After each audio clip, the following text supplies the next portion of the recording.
La difficulté, c'est d'avoir une salle. Faut savoir, c'est vraiment très compliqué à Toulouse. Donc pour ceux qui étaient là à la conférence de Salim, cette salle, on ne peut pas la voir aujourd'hui. Donc voilà, c'est pour que vous preniez conscience de la difficulté d'organiser, du travail que ça demande, l'investissement de l'équipe qui est tout ici, et aussi l'investissement du conférencier, parce que c'est vrai que beaucoup de gens connaissent et voient les vidéos sur Internet, mais ne se rendent pas des fois compte du travail de recherche, travail d'écriture qui est très coûteux, travail de réflexion. Donc ce soir, on est très content d'accueillir Marion, qui, vu le succès des réservations, peut-être repassera même, mais ce sera à discuter. En tout cas, le programme, c'est une bonne heure et demie, peut-être plus de conférences, et puis ensuite, on pourra avoir un petit cycle de questions-réponses, des dédicaces, voilà, pour le programme. Je vais laisser le micro. Merci. Merci. Merci à toi, merci à vous d'être là, et merci de tout l'honneur et le bonheur que vous me faites, dont vous ne soupçonnez pas l'intensité. Voilà. Je suis venue aujourd'hui vous parler d'un sujet qu'on m'avait beaucoup demandé de traiter, qui traite de l'Inquisition et de la chasse aux sorcières. Alors, il faut absolument que je vous dise et que je vous redise, parce que je l'ai déjà dit, que je ne suis pas historienne du Moyen-Âge, je ne suis pas médiéviste. Or, il est question, quand il est question d'Inquisition, il est question de Moyen-Âge, et je ne suis pas spécialiste. Voilà, donc je ne vous fais pas aujourd'hui une conférence sur un sujet au sujet de mes recherches, mais je viens vous rendre compte de recherches qui ont été faites par d'autres historiens que j'ai lus, que j'ai appréciés, et dont j'ai étudié les travaux. Alors ces historiens sont au nombre de 3 essentiellement, après il y a d'autres textes de référence, mais ceux dont je me suis servi pour élaborer cette conférence sont d'abord un monsieur qui s'appelait Norman Cohn, qui est un Britannique, il est mort en 2007. Il était professeur à l'université du Sussex et il a écrit Démonologie et sorcellerie au Moyen-Âge, fantasmes et réalités. Un monsieur français qui s'appelait Robert Mandrou, qui est également décédé en 1984, qui était spécialiste de l'histoire de France à l'époque moderne, c'est-à-dire le premier c'est Moyen-Âge et le deuxième c'est époque moderne. Et le troisième est Jean Delumeau, un monsieur qui habite aujourd'hui à Nantes, qui est toujours vivant, qui est un vieux monsieur tout à fait délicieux, académicien, historien français spécialiste du christianisme, en particulier du catholicisme de la période de la Renaissance. Et il a écrit, entre autres livres sur le sujet, le catholicisme entre Luther et Voltaire, mais beaucoup d'autres choses traitant de ce dont je vais vous parler aujourd'hui. Alors, Inquisition et chasse aux sorcières, tout le monde connaît le mot d'Inquisition, tout le monde a entendu parler de chasse aux sorcières. Et ce que l'on croit, ce que l'on entend habituellement quand on dit ces mots, c'est que l'Inquisition était un tribunal ecclésiastique qui a poursuivi et brûlé des sorcières. Ça se passait au Moyen-Âge, qui restera, à cause de cette chasse aux sorcières, synonyme de barbarie. Les sorcières étaient torturées, on les brûlait sur des bûchers, c'était l'horreur absolue. L'Église a fait régner l'épouvante. Voilà. J'ai trouvé sur Internet, en me promenant sur énormément de sites qui parlaient de la chose, la citation suivante: 1 million de sorcières seront brûlées durant le Moyen-Âge par l'Inquisition. Si je dis ça, et si je le redis, et si je le répète, personne ne va être choqué. À votre avis, combien y a-t-il d'erreurs dans 1 million de sorcières seront brûlées durant le Moyen-Âge par l'Inquisition? Il y en a 4. C'était pas 1 million, c'était pas que des sorcières, c'était pas au Moyen-Âge et c'était pas l'Inquisition. Voilà. C'est ce que je veux vous démontrer. Alors, c'était pas des sorcières, si, ce n'était pas que des sorcières. C'est-à-dire qu'on a également brûlé des hommes. Voilà. Alors, qu'est-ce qu'a été véritablement la grande chasse aux sorcières? Ça, c'est une réalité, c'est quelque chose qui a existé. La grande chasse aux sorcières est un phénomène épouvantable, réel, qui, entre la moitié du XVIe siècle et la moitié du XVIIe siècle, c'est-à-dire grosso modo sur 100 ans, un petit peu plus, c'est-à-dire pas au Moyen-Âge, puisque le Moyen-Âge s'arrête à la fin des années 1400, donc là nous sommes dans les années 1500 à 1600, donc ça n'est plus au Moyen-Âge et c'est la Renaissance, c'est pendant la Renaissance. L'évaluation, alors c'est une épouvante réelle, c'est-à-dire qu'on a effectivement brûlé quantité de femmes et d'hommes, mais majoritairement effectivement des femmes. Combien en a-t-on brûlé? C'est impossible à dire, 1 million est un chiffre fantasmatique. De nombreuses personnes, de nombreux historiens se sont penchés sur le sujet, sur le problème pour essayer de déterminer combien on avait brûlé de personnes dans cette chasse aux sorcières. Les chiffres évoluent, oscillent entre 30 et 50 000, ce qui est déjà beaucoup, mais ce qui est très très loin d'1 million. Très très très loin. Les aveux des sorcières étaient arrachés par la torture. Des paysannes pénibles résistaient et finissaient toujours par craquer. Ça, c'est une réalité. On arrêtait des femmes pour sorcellerie, On les torturait, elles avouaient, dès qu'elles avaient avoué, on les brûlait. Ça a été une épouvante, et c'est comme ça que ça se passait. On les accusait d'organiser des réunions nocturnes, c'est-à-dire ce qu'on appelait des sabbats. Alors le sabbat vient du sabbat juif, mais les juifs n'étaient pas en cause là-dedans. Hein. Je ne sais pas d'où ça vient d'ailleurs, parce que Pierre d'Ortiguet pourra nous dire ça. Les réunions nocturnes étaient appelées des sabbats. Ça ne veut pas dire qu'on a poursuivi des juifs pour sorcellerie. Hein. Ne confondons pas. Et au cours de ces réunions nocturnes, on disait que avaient cours des abominations comme des sacrifices, des orgies, des horreurs, des viols d'enfants, enfin de la pédophilie, etc. Et on sait que de désespoir, les personnes arrêtées, on peut dire les femmes majoritairement, alors j'insisterai, je vais dire souvent les femmes, les sorcières, mais prenez bien en compte qu'il y a eu également des hommes. Mais il y a eu tellement plus de femmes que d'hommes qu'on peut le mettre au féminin.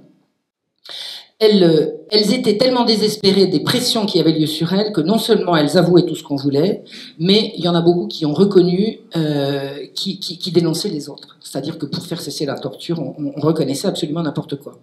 Et chaque aveu en attirait d'autres. C'est-à-dire qu'une sorcière qui avait avoué faisait dénoncer une autre sorcière qui, à son tour, étant torturée, avouait et dénonçait d'autres sorcières, etc. Quelquefois, vous avez eu des dénonciations en série comme ça, qui ont touché des dizaines et même des centaines de personnes. C'est épouvantable.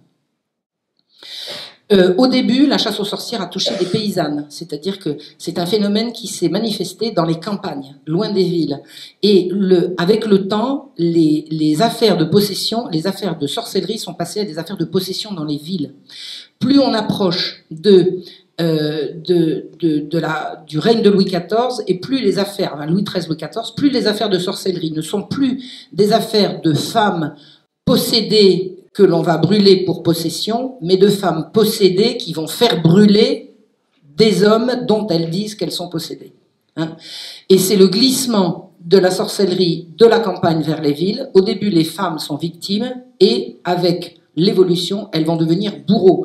Vous avez des femmes abominables qui ont fait... Enfin, il y a eu des affaires absolument terribles. Il y a eu l'affaire de Loudun, il y a eu l'affaire d'Aix-en-Provence, où vous avez des femmes enfermées dans des couvents qui se disaient possédées et qui ont fait brûler des hommes dont elles prétendaient, notamment un prêtre. Et les prêtres, les ecclésiastiques n'étaient pas épargnés. Hein. Il y a eu l'affaire Gaufridi à Aix-en-Provence, et à Loudun, c'était le père... Garnier, donc. Grandier, Urbain Grandier, qui était un prêtre, et ce prêtre a été brûlé, et toute la hiérarchie ecclésiastique qui s'est mise en branle pour essayer de le tirer des griffes de ces juges n'ont pas réussi. Hein. Donc il faut savoir que c'est pour ça que je vous disais, on peut pas dire que des sorcières, un prêtre c'est pas a priori une sorcière, et ces histoires de sorcellerie dans les villes de possession, des histoires de possession qui sont véritablement la suite de ces procès en sorcellerie, ont fait que vous avez par exemple en Bourgogne, à Auxonne, vous avez des filles possédées dans un couvent qui ont fait arrêter des femmes de la ville. Les juges qui ne voulaient pas condamner ces femmes les ont relaxées et la foule les a lynchées dans la rue. C'était une folie inarrêtable. La caractéristique de ces folies était que elles pouvaient prendre dans un lieu, semer l'épouvante, et 50 km plus loin, il ne se passait rien. Rien du tout. Tout était calme. Alors, expliquer la mise en branle de ce phénomène, ça relève de la psychiatrie, ça relève de la sociologie, ça relève certainement de la philosophie, ça relève pas de l'histoire. Je peux pas expliquer, je peux essayer de comprendre, je peux pas expliquer. Pourquoi, ici, brusquement, un village ou une petite ville est prise d'une folie meurtrière contre des sorcières ou des sorciers, et pourquoi 20 ou 30 km plus loin, il ne se passe rien. Ce que je sais, c'est que c'est vraiment une réalité historique absolument incontestable. Alors on raconte des histoires absolument atroces, invraisemblables. Vous avez une mère qui a été dénoncée par deux enfants de 10 à 12 ans. Et il a été avéré, et on l'a su par la suite, que les enfants avaient chargé leur mère parce qu'on leur avait dit qu'ils n'auraient pas à manger s'ils ne le faisaient pas. Donc c'est une furie furieuse qui a traversé toute l'Europe, et ce qu'il faut savoir, c'est qu'elle a touché les catholiques et les protestants. Et d'une façon générale, on peut dire que ça a plutôt plus touché les protestants que les catholiques, et pas parce que les protestants sont moins gentils que les catholiques, il ne faut pas me faire dire ce que je n'ai pas dit, c'est pas ça que je veux dire. C'est que vous comprendrez quand je vous expliquerai comment on a réussi à venir à bout de la chasse aux sorcières. il y avait plutôt moins d'autorité supérieure dans les pays convertis au protestantisme que dans les pays encore catholiques où il y avait une autorité supérieure susceptible de ramener un peu d'ordre dans les esprits. Alors, très mal, d'accord, mais un peu plus que chez les protestants. Et d'une façon générale, et ça c'est Jean Delumeau qui l'affirme, plus on se rapprochait de Rome, moins les bûchers flambaient, plus on s'en éloignait et plus c'était inarrêtable. Voilà, ça c'est la réalité. Moins il y a d'autorité supérieure, plus on brûle. Plus il y a d'autorité, moins on brûle. C'est une donnée, ça. Et c'est un début d'explication. En tout cas, ça expliquera comment les choses ont fini par s'arrêter. Alors, quelles sont les explications qui ont été communément admises à cette folie, dont personne ne peut la nier, hein. Je ne pense pas que qui que ce soit ait jamais prétendu que ces choses-là n'ont pas existé. Vous avez des savants qui ont dit que, en fait, cette chasse aux sorcières, parce que là, je mets en cause les juges en disant ça, les sorcières étaient jugées par des tribunaux. Bon. Cette chasse aux sorcières aurait été l'éradication par les autorités d'un authentique culte païen qui aurait survécu à la christianisation. Et est-ce que vous comprenez ce que je veux dire? C'est-à-dire que les autorités, par un concours de circonstances X ou Y, ont compris qu'en fait, ce qui pensait être le christianisme des populations paysannes, ont compris que ce n'était pas du christianisme, et ils ont pris ça pour de la sorcellerie. Voilà. Il y a un culte païen qui aurait survécu à la christianisation, et c'est ce culte païen que les autorités ont poursuivi. D'autres ont dit que la chasse aux sorcières a fait suite à la campagne de l'Inquisition contre le catharisme. Alors là, on est à Toulouse, vous savez de quoi je parle, j'imagine, qui a donné lieu à une grande chasse aux sorcières au XIVe siècle dans tout le midi de la France et qui a fait des centaines de victimes. C'est-à-dire qu'on est passé de la répression de l'hérésie, le catharisme, à la répression de la sorcellerie, la chasse aux sorcières. Alors, vous avez plusieurs auteurs dont il faut parler pour comprendre ces différentes théories. Vous avez Jules Michelet. Jules Michelet, tout le monde connaît Michelet, il y avait le lycée Michelet, il y a l'avenue Michelet, il y a la place Michelet, il y a machin Michelet. Michelet, c'est vraiment l'historien français qui va nous raconter tout ça. Il a écrit en 1862 un livre qui s'appelle La sorcière. Et lui, Michelet, dit la chose suivante. La sorcière, c'est la victime, femme et paysanne, opposante et opprimée. C'est-à-dire qu'en fait, ce que poursuivent les juges dans les procès en sorcellerie, ce sont en fait des femmes qui résistent à l'autorité et à la domination. Alors, Jules Michelet dépeint la sorcellerie comme la protestation des serfs contre l'ordre social qui les écrase. Ce qui est une façon un petit peu de reconnaître que sorcellerie il y avait. C'est-à-dire que lui, il dit que c'était pas de la sorcellerie, mais il y avait effectivement une opposition, et c'est cette opposition qui a été poursuivie. Il dit que ces serfs faisaient effectivement des réunions secrètes nocturnes, effectivement, alors de là à dire qu'ils éventraient des bébés et qu'ils violaient, machin, bon, et qu'ils faisaient de l'inceste, ça n'a rien à voir. Il dit ça, c'était des fausses accusations. Mais il dit effectivement, ces serfs protestataires se retrouvaient en réunion secrète nocturne. Et ils disent, ils faisaient des danses païennes avec des farces satiriques dirigées contre le Seigneur et le prêtre. Ce que l'Église aurait appelé la messe noire. Et il dit, au milieu de tout ce monde, la sorcière, qu'il décrit comme une femme, serve, d'une trentaine d'années. Et là, je cite Michelet. Alors Michelet, il écrivait bien, on ne va pas lui retirer ça. Il disait « La figure de Médée, la beauté des douleurs, l'œil profond, tragique et fiévreux, avec de grands flots de serpents descendant au hasard, je parle d'un torrent de noir, d'indomptables cheveux, peut-être par-dessus la couronne de verveine, le lierre des tombes, les violettes de la mort. » Et il décrit Satan. Alors, qui est Satan dans l'histoire? Parce que quand on parle de sorcellerie, on parle forcément du diable. Satan, il le décrit comme le grand cerf révolté qui se rebelle contre Dieu, mais qui fait germer les plantes. C'est-à-dire que si la population paysanne voue un culte à ce grand cerf révolté, c'est parce que c'est une espèce de culte au renouvellement des saisons et à la fertilité de la terre. Voilà, c'est ce que nous dit Michelet. Et donc il décrit tout un culte à la fertilité qui dénonce les abus du pouvoir en place, les seigneurs et les prêtres. Voilà, ça c'est la version de Jules Michelet dans La sorcière. Ensuite, il y a une deuxième personne qui a fait énormément parler d'elle sur le sujet, c'est une Anglaise qui s'appelle Margaret Murray, et qui disait « Les sociétés de sorciers ont bien existé », c'est-à-dire qu'effectivement, on a bel et bien poursuivi des gens qui s'adonnaient à de la sorcellerie, mais qui représentaient une spiritualité qui échappait au christianisme. Ça rejoint un petit peu ce que disait Michelet, mais elle va aller beaucoup plus loin. Alors, Michelet, c'est 1862, et Margaret Murray, c'est 1920 ou 30 ou 40. Voilà, c'est pendant toute la période sur la moitié du XXe siècle. Alors, Margaret Murray a fait son travail comment? Elle dit à la fin du XIXe et au début du XXe, il y a eu en Écosse la publication par un anthropologue écossais d'un livre qui s'appelle Le Rameau d'or et qui décrit un culte de la fertilité. Culte de la fertilité. Et ça, c'est le point de départ de toute l'explication de ce qu'a été la chasse aux sorcières. En 1921, Margaret Murray, donc c'est en 21 qu'elle commence, elle publie Le culte des sorcières en Europe de l'Ouest, pour lequel elle s'inspire du Rameau d'or. Et elle explique que il existait effectivement un culte à un dieu cornu à deux faces, cornu, Janus ou le Janus romain, qui était identifiable au cycle des récoltes. Il mourait, il ressuscitait périodiquement, et il est représenté dans toute l'iconographie ancienne, il est représenté autour de Jeanne d'Arc, de Gilles de Rais, voilà, de tout un tas de personnages comme ça du Moyen-Âge. Alors, elle explique, les inquisiteurs étaient hostiles à ce culte, qui leur semblait voué à Satan. C'est-à-dire que les inquisiteurs auraient refusé de comprendre que c'était un culte à la fertilité et à un dieu remontant au fond des âges. Et elle explique que ce culte, en fait, était un culte aborigène qui préexistait à la christianisation de l'Europe. Elle dit, c'est un culte qui s'était caché lors des vagues d'invasion successives des chrétiens, lors de la christianisation. Il s'est caché et il est réapparu. Le culte dianique, dit-elle, alors dianique, Dianus, Janus, ce culte, dit-elle, fut la religion dominante, le christianisme n'étant qu'un vernis. Et la grande chasse aux sorcières fut l'extirpation de ce culte populaire remontant à la nuit des temps au fond des âges.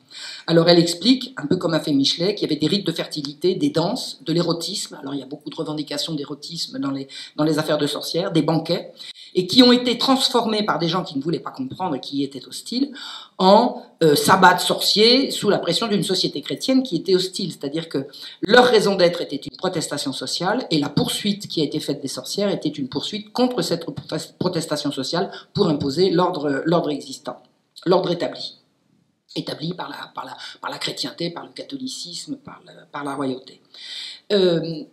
Étienne Léon de la Motte-Langon est un monsieur qui a publié en 1829, c'est-à-dire légèrement avant, enfin un peu avant Michelet, une quarantaine d'années, 40-50 ans avant Michelet, il a publié une histoire de l'Inquisition.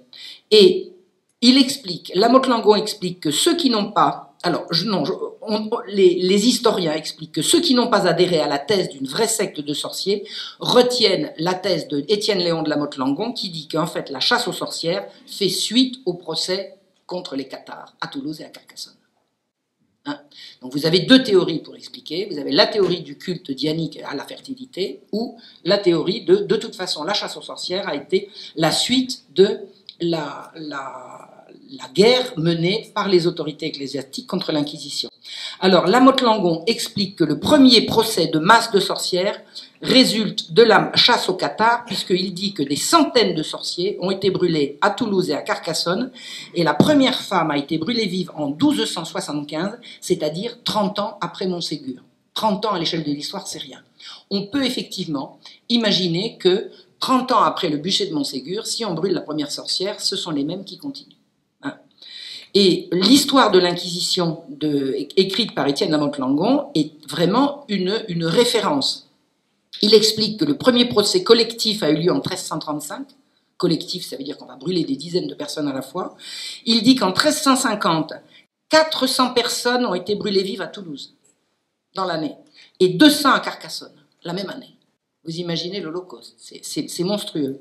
Alors il dit bien sûr que ces sorcières ont tout avoué sous la torture, et que le début de la grande chasse aux sorcières, c'est là. C'est là. C'est-à-dire l'Inquisition passe de la chasse aux hérétiques à la chasse aux sorcières, et ça commence là. Et l'histoire de l'Inquisition, la Motte-Langon explique par la suite, enfin il est tout un bouquin, c'est disponible sur Internet. Hein. Vous pouvez télécharger la chasse aux sorcières, l'histoire de l'Inquisition de la Motte-Langon et lire ça sur votre ordinateur. Je l'ai fait, tout le monde peut le faire. Là, c'est vraiment une référence facile à trouver. Alors, quelle est la réalité derrière ces trois théories? Alors, la réalité, c'est que Michelet est un rêveur, et Michelet raconte n'importe quoi. Et Michelet n'est certainement pas un grand historien. Alors je ne résiste pas au plaisir de vous montrer que, quand je me suis promené à Dijon il n'y a pas très longtemps, je tombe en arrêt devant une plaque qui dit « Rue Michelet, grand historien et écrivain français ». Alors là, je vous le montre. Parce que c'est quoi un petit historien? Je ne sais pas combien mesurait Michelet. Moi, je crois que je suis une grande historienne. Je fais 1,77 m et j'en le revendique. Mais Michelet, grand historien, est-ce que l'historien d'à côté, il y a marqué petit historien? Mais c'est débile. Excusez-moi. Je suis sûr que les gens qui ont posé la plaque, ils sont morts depuis longtemps. Je ne pense pas que ça doit dater d'hier. Mais il y a une espèce de mythologie au cours de Michelet, grand historien, qui est tellement ancrée qu'on se permet des fadaises comme ça sur les plaques de rue, alors que Michelet est tout ce qu'on veut sauf un grand historien. Et au moins pour ce qui concerne la chasse aux sorcières, je vais vous expliquer ce qu'il faut en penser. Je vous assure que ça vaut le déplacement. Alors, il a tout inventé son histoire de la sorcière, à partir d'archives postérieures, c'est-à-dire qu'il raconte son histoire de la sorcière comme se passant au Moyen-Âge, et tous les détails qu'il trouve, il les a trouvés dans les procès en sorcellerie qui ont eu lieu 150 ans plus tard. Il ne faut pas se gêner. Donc, on ne peut pas dire... Quand il n'invente pas, il déplace chronologiquement. Et c'est un authentique délire d'imagination et d'anticléricalisme. Michelet est un anticlérical déchaîné. Il se lève le matin, il se demande comment il va faire pour faire du mal à l'Église catholique. C'était pas au point de Voltaire, parce qu'au point de Voltaire, ça n'existe pas. Mais c'est une espèce il se fait un devoir de pourfendre l'ignominie de l'Église catholique, et puis quand on ne trouve pas, on invente. Alors, la femme qui présente comme la sorcière, vous savez, la belle avec les cheveux, la belle femme de 30 ans, eh bien non, il y a eu suffisamment de procès en sorcellerie, les procès ça laisse des traces. La plupart des femmes qui ont été brûlées étaient des vieilles femmes seules, et pas des jeunes belles femmes intégrées dans leur société. C'était plutôt d'ailleurs des veuves que des vieilles filles, c'est-à-dire des femmes qui étaient en position de faiblesse et qui des femmes contre lesquelles les villages se sont retournés avec méchanceté, avec furie, avec fureur, et pas du tout de très jolies pépettes que tout le monde pouvait admirer et qui dirigeaient enfin bon, c'est n'importe quoi, ça c'est totalement inventé. Et alors, il faut savoir quand même qu'on a brûlé des notables, des ecclésiastiques, des gens importants placés, personne n'y coupait. Et ça, Michelet, il n'en parle pas. Je veux dire, les gens qui étaient brûlés, vous pouviez être un notable, une fois que vous étiez pris dans le truc, vous étiez pris. Alors, c'est pas parce qu'on a infiniment plus brûlé des paysannes qu'on n'a pas brûlé, comme je vous ai expliqué, des gens qui n'y étaient pas. Et Michelet n'en parle pas. Michelet a écrit son livre en 2 mois. En 2 mois. Alors écoutez, moi j'écris des livres, je vais autant vous dire. Alors Damien, je l'ai écrit en 10 ans. La Marche Rouge, bon, c'est dans les mêmes 10 ans, on peut dire. Mais je veux dire, écrire un livre, c'est un travail colossal, surtout pour un historien, parce que la partie la plus énorme de l'écriture d'un livre, au moins pour un historien, c'est d'aller chercher les informations. Et ça, c'est un puits sans fond, on n'a jamais fini. Lui, il a tout fait en 2 mois. Et son idée, c'était de défendre les femmes et les paysans de l'ancien temps. C'est-à-dire qu'en fait, Michelet, c'est pas un grand historien, c'est un idéologue. Il décide qu'il faut prendre la défense des femmes, ça se porte bien, ce qu'on prétend être la défense des femmes, et des paysans de l'ancien temps. Alors il invente. Et ce qui est incroyable, c'est que l'influence de Michelet est inouïe. Et son travail, rien moins crédible, il a été repris partout, il est une référence. Et vous savez ce qu'il a inventé, Michelet? C'est un menteur. C'est pas un menteur, c'est un rêveur. C'est plus grave que ça. Je me demande s'il y croyait pas un petit peu à ce qu'il racontait. C'est pathétique. Bon. Moi, quand j'étais petite, j'avais mes copains de lycée qui n'étaient pas dans mon lycée. Ils étaient au lycée Michelet. J'ai toujours entendu parler de Michelet, moi. Puis là, j'avais une copine au lycée, elle s'appelait Anne Michelet. Non, mais enfin, Michelet, c'est bon. Alors, je vais vous expliquer. Il a inventé un truc extraordinaire que tout le monde a repris. Ça s'appelle le droit de cuissage. Vous savez ce que c'est, le droit de cuissage? Eh ben, c'est lui qui l'a inventé, je vais vous expliquer quand. Alors, il explique. On ne croira pas aisément dans l'avenir que chez les peuples chrétiens, la loi ait fait ce qu'elle fit jamais dans l'esclavage antique, qu'elle ait écrit expressément comme droit le plus sanglant outrage qui puisse navrer le cœur d'un homme. Alors on ne croira pas, ben juste titre, mais lui il vous explique qu'il faut y croire quand même. Le seigneur ecclésiastique comme le seigneur laïque a ce droit immonde. Dans une paroisse des environs de Bourges, le curé, étant seigneur, réclamait expressément les prémices de la mariée, mais voulait bien en pratique vendre au mari pour argent la virginité de sa femme. Parce qu'en plus de ça, non seulement il les violait, mais il voulait bien ne pas les violer en échange de sous.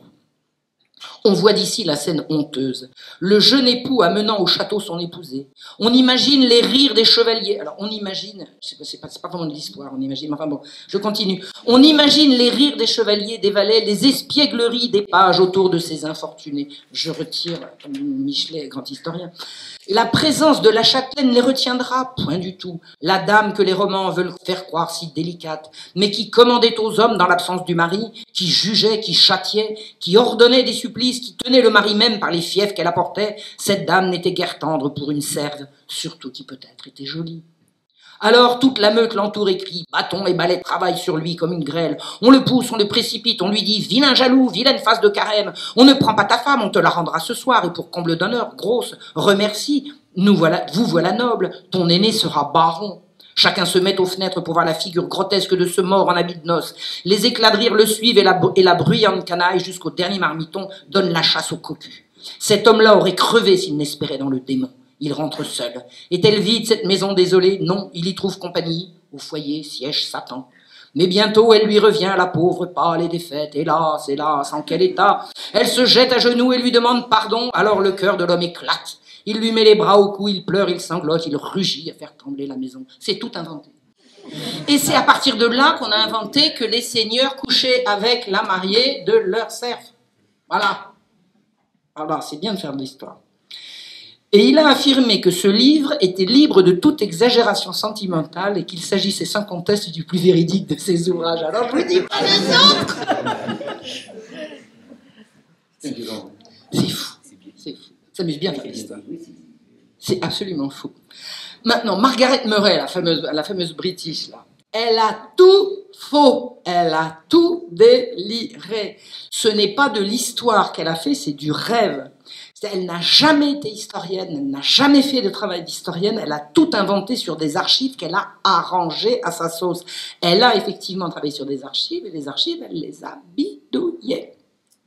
C'est un total délire bien ficelé qui a présenté les sorciers comme ayant existé et ayant été assimilés à des hérétiques et pourchassés de ce fait par l'Inquisition. On y viendra tout à l'heure à l'Inquisition. Et il y a un tas d'historiens qui se sont levés en disant elle dit n'importe quoi. C'est elle qui sait. Il y a eu véritablement une cabale pour Margaret Murray au niveau des médias. Des tas d'historiens ont dit ce qu'elle dit est faux. Vous, taisez-vous. Ça ne date pas d'hier et ça date pas de là. Et c'est pas que chez nous. Ça, c'est en Angleterre. Et imaginez-vous que pendant un siècle et demi, une société imaginaire de sorciers n'a pas cessé d'être réinterprétée à la lumière des préoccupations intellectuelles du moment. C'est Norman Cohn, l'historien, qui dit ça. C'est-à-dire qu'à partir des délires de Michelet, à rajouter au délire de Margaret Murray, tout le monde a glosé sur le culte des sorciers, le vrai, le faux, etc. Alors que tout ça a été inventé complètement. Et on dit, on a trouvé la vérité sur les raisons de la chasse aux sorcières. Voilà, ça a été présenté comme ça. On a trouvé la vérité. Le livre a été célébré, réimprimé, traduit, promu partout. Il a fait école. On a même célébré les sorcières dans les années 70. Alors moi, vous allez comprendre mon âge si vous ne le savez pas déjà. Dans les années 70, j'étais dans mes 20 ans. Et moi, je me souviens très bien que les années 70, c'était les années du féminisme, du MLF, et c'était l'année de la libération des sorcières. Et il y avait des filles de ma génération ou de la génération un tout petit peu plus vieille que nous qui disaient mais les sorcières, c'était des filles bien, on les a maltraitées, alors qu'en fait, c'était gna gna. Elles réclamaient la liberté sexuelle, elles réclamaient la liberté, elles voulaient gna gna gna gna gna. Tout le discours féministe s'est branché sur l'idée de cette sorcière bienfaisante qui avait été inventée totalement par Margaret Murray. Oui, comment le délire se perpétue. Et donc il y a eu parallèlement au mouvement de libération des femmes, il y avait un mouvement de libération des sorcières. Ça, je me souviens très bien de ça. Maintenant, passons au troisième larron, le fameux Étienne Léon de la Motte-Langon. Alors voilà, Étienne Léon de la Motte-Langon, il a quand même écrit l'histoire de l'Inquisition. Alors, c'est paru en 1829, et tout ce qui a été écrit sur l'Inquisition, à partir de cette date, a été copié sur lui. C'est-à-dire qu'il est le point de départ. Il a tout inventé. La Motte-Langon était un tireur à la ligne. Alors, je ne sais pas si vous savez ce que c'est qu'un tireur à la ligne. C'est un gars qui est payé à la ligne. Donc, plus il en fait, plus il touche. Alors, il fallait qu'il fasse des... Bon, c'était un type qui avait été déclassé. Alors, il était toulousain, la Motte-Langon. Il était d'ici. Et il avait besoin d'écrire pour vivre. Parce qu'il était déclassé, c'était après la Révolution, vous avez compris, tous les gens qui avaient un peu de bien avant, il y en avait quand même beaucoup qui les avaient perdus. Il y en a plein qui se sont enrichis, mais ça c'est un autre sujet, ça sera un autre jour.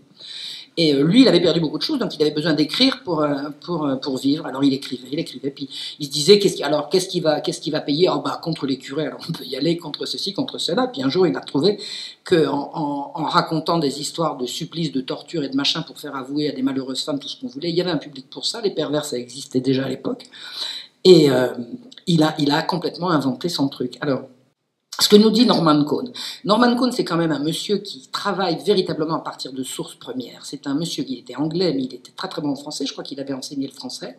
Et il est vraiment remonté aux sources de Lamotte Langon. C'est-à-dire que Lamotte Langon dit qu'il a lu les attendus d'un procès en Inquisition qui s'est tenu à Toulouse, telle date, etc. Norman Cohn, il est allé voir les attendus. Mais il est fou, ce mec. Mais il est fou. Mais c'est faux.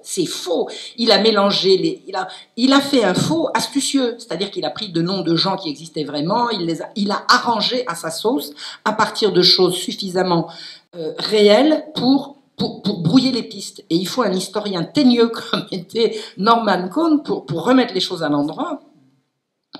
Et il dit, Norman Cohn écrit, il n'y a aucun doute sur ce point. Il n'y a jamais eu de chasse aux sorcières dirigée par des inquisiteurs, ni à Toulouse, ni à Carcassonne. C'est la plus spectaculaire mystification historique connue à ce jour. Voilà, alors on raye.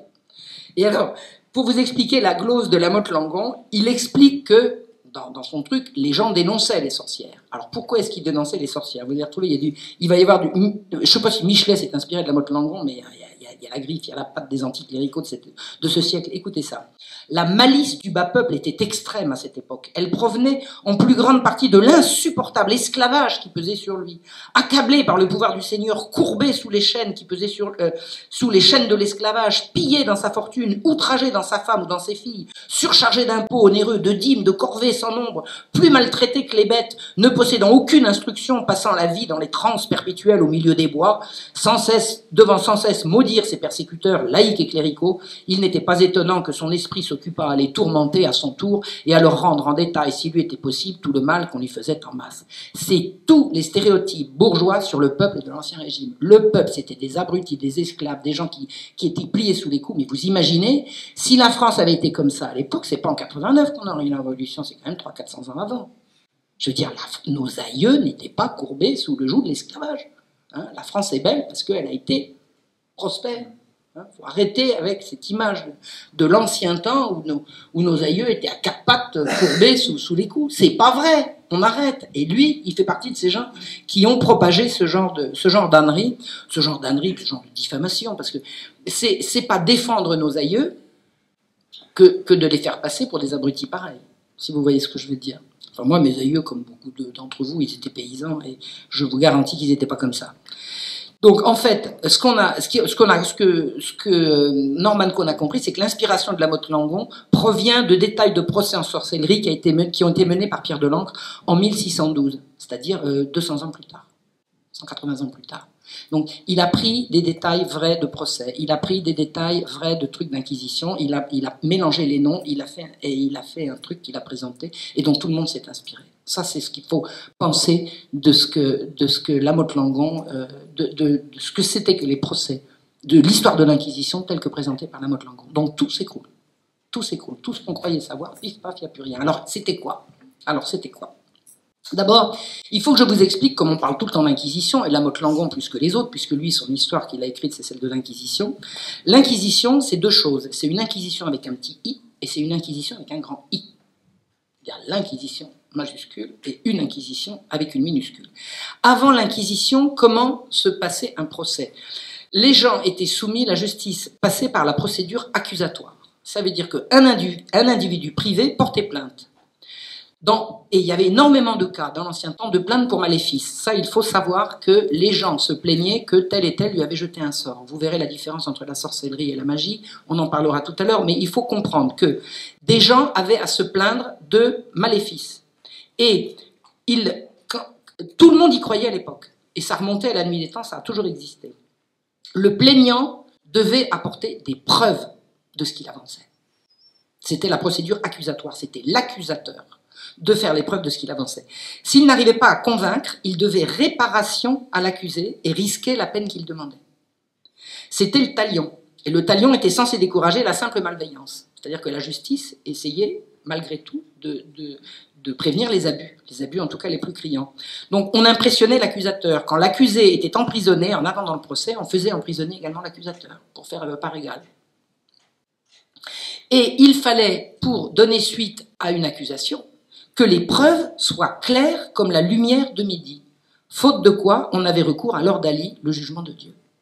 C'est-à-dire que, voilà, monsieur, vous accusez monsieur un tel ou madame un tel de tel ou tel maléfice, les preuves que vous apportez ne sont pas suffisamment claires, on va en appeler au jugement de Dieu, l'ordali. Et si l'accusé, alors le jugement de Dieu, c'était de jeter les gens dans l'eau, et puis s'il coulait, c'est qu'il était innocent, s'il remontait, ça a l'air complètement crétin. Bon, on a vu des trucs au cinéma, j'ai pas approfondi ce que c'était que l'ordali. Ça veut dire, si Dieu veut sauver, s'il est innocent, Dieu le sauvera, et on veut lui faire des trucs impossibles. Je pense qu'il y a des gens qui devaient survivre à l'ordali. Je ne sais pas si vous imaginez, mais la difficulté pour obtenir gain de cause dans une procédure accusatoire, et les gens ils regardaient à 2 fois. Vous imaginez, si pour obtenir absolument un gain de cause, il faut passer par l'ordali ou par apporter des preuves dans des cas de maléfice, c'était vraiment terrible. Et en fait, qu'est-ce qui se passait? C'est que personne n'accusait d'être de cœur, et que dans beaucoup de cas, les gens se faisaient justice eux-mêmes, parce que la justice était inaccessible pour eux. Voilà. Donc, qu'est-ce que la procédure inquisitoire? Dans la procédure inquisitoire, on quitte la procédure accusatoire, qui venait de droit romain. La procédure accusatoire, c'était ce que faisaient les Romains. Et on est passé à la procédure inquisitoire. Alors, inquisitoire, c'est ce qui est relatif à la procédure, et inquisitorial, c'est ce qui est relatif au tribunal d'inquisition, avec une majuscule, on va y venir. Donc, dans la procédure inquisitoire qui va voir le jour, ce sont les autorités qui prennent en charge la plainte et plus les plaignants. Et c'est la justice qui est la nôtre. À l'heure actuelle, en France, c'est un juge d'instruction qui instruit. Je pense qu'aux États-Unis, s'il y a des juristes ici, ils vont me dire si je dis une grosse bêtise, vous avez une accusation et une défense qui se font face. Vous n'avez pas un ministère public qui fera ça à la place. La procédure inquisitoire, c'est celle qui a cours encore aujourd'hui, dans son principe. Alors, on ne torture plus les gens, quoique. Donc, dans la procédure inquisitoire, les autorités prennent en charge la plainte, et une fois munis des dénonciations suffisantes, le juge lui-même procède à l'enquête ou inquisition. Inquisition, c'est enquête sur le suspect. Voilà.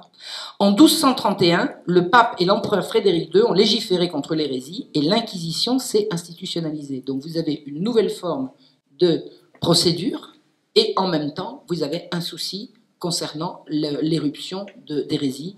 Et l'inquisition, telle que mise en place, l'inquisition avec un grand I, mise en place par le pape et l'empereur Frédéric, permettait de juger des clercs haut placés qui autrement jouissaient d'une immunité judiciaire absolument totale. C'est-à-dire que dans son esprit, l'inquisition a été présentée comme devant représenter plus de justice. C'est-à-dire plus de justice pour les plaignants, plus de justice pour les victimes, et également plus de justice par rapport à des gens qui des clercs, enfin des prêtres, qui échappaient précédemment au procès et qui, par la procédure de l'Inquisition, étaient obligés d'y passer. Donc ça a été considéré au départ comme un progrès. Donc Inquisition, c'est donc bien un nom commun avant d'être un nom propre. Et je vois par exemple dans l'affaire Calas, que j'ai étudiée, à un moment donné, dans les attendus du procès, on dit il faut que l'Inquisition reprenne. Non, c'est pas l'Inquisition qui a jugé Calas, c'est les capitules. L'Inquisition, c'est le mot commun pour dire l'instruction. Voilà, à l'époque. Voilà. Donc, quand elle est un nom propre avec une majuscule, l'Inquisition poursuit les hérétiques, pas les sorcières. L'Inquisition poursuit l'hérésie et pas la sorcellerie. Et elle l'a fait au Moyen-Âge et pas à la Renaissance. Donc l'Inquisition n'a pas poursuivi les sorcières.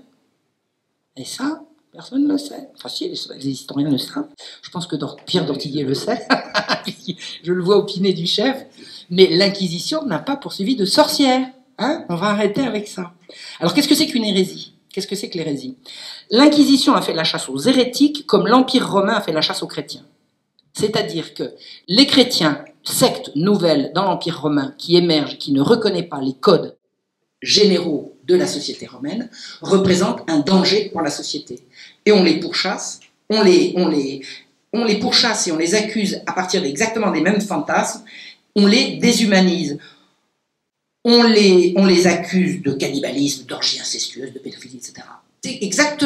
On a fait exactement contre les chrétiens ce que les chrétiens vont faire par la suite contre les hérétiques. C'est une espèce de folie qui remonte, c'est une façon intransigeante pour les pouvoirs en place de poursuivre la minorité qui refuse le code reconnu par tout le monde. Parce que la minorité qui ne veut pas réagir comme réagit le reste de la société représente un danger. Alors, un danger pour le maître, un danger pour le roi ou un danger pour la société, je ne suis pas là pour en juger. En tout cas, c'est vécu. Et les populations détestent les hérétiques aussi. Je veux dire, la population hérétique, le village hérétique, est détesté par le village qui ne l'est pas. Donc, le groupe qui refuse la loi commune, c'est pas la loi commune, c'est les valeurs communes, et il provoque le rejet et la terreur. Donc, on le déshumanise, on le diabolise et on le persécute. Voilà.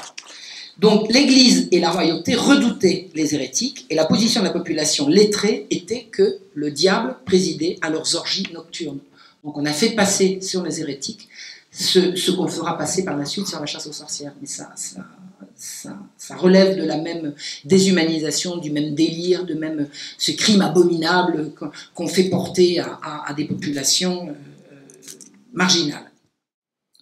Les 11e et 12e siècles, les quelques exécutions d'hérétiques ont été le fait de la foule et des autorités séculières. C'est-à-dire 11e, 12e siècle, on pourchasse des hérétiques, mais c'est toujours pas l'Inquisition et c'est de toute façon pas l'Église. C'est-à-dire que ce sont les populations elles-mêmes qui procèdent à des lynchages ou des autorités séculières.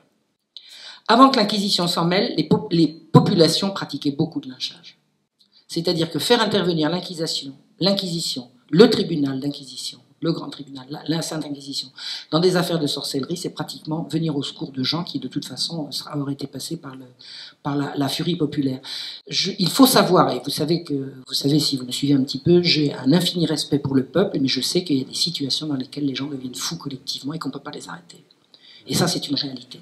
Et ça ne retire rien au respect que j'ai à la Vox Populi, mais ce sont des choses qu'il faut savoir.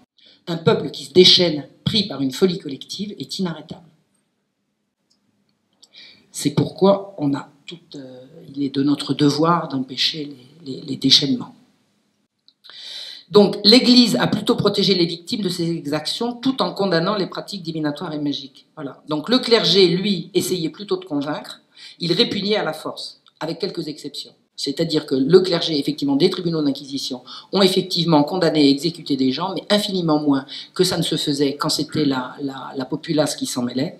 Et il y a eu, au XIe siècle, 3 cas de mise à mort, tel que ça a été étudié par Norman Cohn. Voilà. Donc, on a eu, évidemment, à partir du moment où le tribunal d'inquisition, ou la Sainte Inquisition, est doté de pouvoirs à charge d'investigation, à charge et à décharge avec la protection du pape, les dérapages sont inévitables. On en a 2 cas particulièrement flagrants et assez terribles. En 1231, donc 1231, c'est loin avant les histoires de sorcières, un monsieur qui s'appelle Conrad de Marbourg a été nommé premier inquisiteur officiel de l'Allemagne par l'archevêque de Mayence. Donc l'archevêque de Mayence, missionné par le pape, à qui il avait envoyé des rapports, dit voilà, Conrad de Marbourg va être premier inquisiteur et il va poursuivre les hérétiques. C'était un être cultivé, fanatique, austère et incorruptible. Il refusa des bénéfices. Il se promenait, il se déplaçait à Dodane, il était très populaire parce qu'il faisait des prêches qui savaient parler au cœur des gens. Et en fait, c'était un fou missionné par le pape en personne. Voilà. Il s'est entouré de 2 autres inquisiteurs autoproclamés qui étaient complètement ignorants et totalement fanatiques, et ils ont semé la terreur en faisant brûler des hérétiques qu'ils reconnaissaient par intuition. Toi, je sais que t'es héréticant, tu sais. Dieu m'inspire. Et alors, il a fait des procès, mais c'est terrible. C'est terrible, il a semé la terreur, ce gars-là. Et il disait, nous en brûlerions volontiers 100 s'il y avait un seul coupable parmi eux. Mieux valait pas tomber, mieux valait pas croiser leur chemin. Et alors, ces gens-là ont arrêté des paysans, des bourgeois, des clercs, des chevaliers. Quelquefois, les gens étaient arrêtés le matin et exécutés le soir. La seule façon pour eux d'y échapper était la dénonciation des autres. Est-ce que vous imaginez l'épouvante?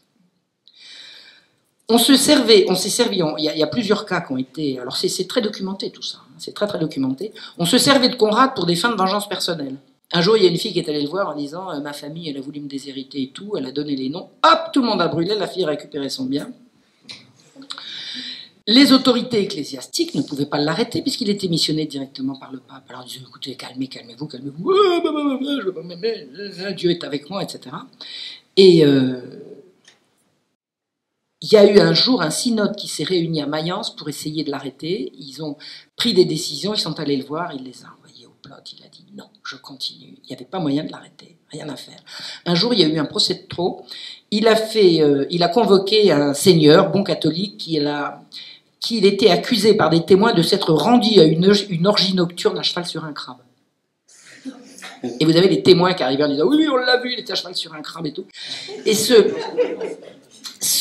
seigneur qui était très aimé, il était considéré comme un homme particulièrement bon et particulièrement pieux. L'évêque de Mayence a réussi, alors je ne sais pas comment il a fait, mais je sais que c'est certainement écrit quelque part. L'évêque de Mayence a réussi à faire comparaître le comte devant une assemblée dans laquelle le fameux Conrad n'était pas. Et tous les témoins à charge se sont rétractés et ont avoué avoir témoigné sous la terreur. Alors, le comte a été innocenté. Conrad, furieux, est parti prêcher plus loin et il a été assassiné au coup d'un bois. Ce qu'il faut savoir, c'est que toutes les victimes de Conrad de Marbourg ont été réhabilitées et dédommagées. Alors ceux qui étaient morts, on ne les a pas fait revenir, mais tous les gens qui avaient perdu leurs biens, qui avaient subi la persécution de ce Conrad, ont été réhabilités. Et la persécution de ce monsieur a duré 18 mois. 18 mois de terreur. Enfin, sur 200 ans d'histoire, 18 mois, c'est quand même pas beaucoup. Voilà. Et ça a été une guerre à l'hérésie. C'était un procès inquisitorial contre l'hérésie et pas contre la sorcellerie. Quand on peut dire que d'arriver à cheval sur un crabe, ça relève un peu de la sorcellerie, mais c'était pas le sujet. Le sujet, c'était vraiment l'hérésie. Autre exemple de procès inquisitorial terrible, c'est la destruction des Templiers. Alors, qu'est-ce que c'était que les Templiers? Les Templiers, c'était un ordre religieux militaire qui était devenu immensément riche et puissant, qui n'obéissait qu'à lui-même et qui opérait des abus constants contre le peuple et contre l'Église. Donc, ces gens n'avaient pratiquement que des ennemis. Ils sont devenus le coffre-fort du trésor public et de l'Église. Les Templiers prenaient l'argent des gens qui allaient en pèlerinage. Vous partiez en pèlerinage de Toulouse, vous donniez votre argent aux Templiers, vous arrivez à Jérusalem, les Templiers vous le rendaient. Ils faisaient banque. Vous avez compris? Ils faisaient banque, ils étaient banquiers. Donc à partir du moment où les gens leur confiaient leur argent, ils en avaient, comme ils en avaient, ils en prêtaient, comme ils en prêtaient, ils gagnaient, etc., etc. Ils étaient devenus immensément riches. Et ils avaient mis sur pied un système de crédit d'abord pour les pèlerins, et ensuite pour les marchands, et ensuite pour les rois, etc., etc. Ces gens-là, tenez, tout le monde, ça vous rappelle rien? Et le pape en avait fait une institution autonome, c'est-à-dire qu'aucun ecclésiastique autre que le pape n'avait aucune autorité sur les Templiers. C'est-à-dire que c'était vraiment des gens insupportables. Et le temple a toujours cultivé le secret, pour des raisons militaires d'abord, parce que c'était un ordre militaire. Il venait au secours. Il y a une réalité quand même, c'est que les pèlerins qui allaient en croisade, ou les pèlerins ou les croisés, peu importe, ils étaient sans arrêt en danger d'être harcelés par des gens qui pouvaient les réduire en esclavage, etc., etc. C'est-à-dire qu'il y avait véritablement danger à se rendre en Terre Sainte. D'ailleurs, la première justification des croisades, ça a été quand même de protéger les pèlerins. Hein, parce que les pèlerins qui partaient et qui se retrouvaient à casser des cailloux chez les Arabes, c'était quand même assez courant. Hein. Le bassin méditerranéen était l'objet de trafic d'esclaves et les chrétiens étaient plus souvent qu'à leur tour parmi les esclaves. Donc le temple, les Templiers protégeaient les pèlerins.